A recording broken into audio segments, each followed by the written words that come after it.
Here's another timeline looking at some of the hadith collections. There's a lot more that could be added to this.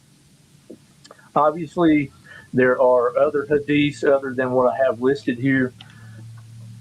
Dr. J. Smith, I don't know if you've watched any of his presentations, but he has, there's just like so much on the screen. It's hard for me to follow. So I tried to simplify it here. But again, Muhammad dies in 632 AD. Sahih Bukhari dies in 870 AD. Sahih Muslim 875 AD. Tirmidhi 884, Abu Dawood 899. So again, the timeline is marching forward. These are Islamic sources that are used today in Sunni Islam, and just look at how late they are.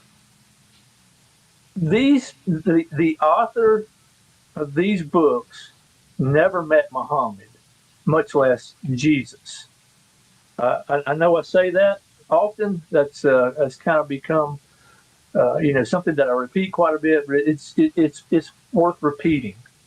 These men never met Muhammad, much less Jesus. But as usual, it gets a lot worse for them. If we look at the extant manuscripts that we have for these writings, Sahih Muslim, 14th century, folks. Bukhari, 14th and 15th century.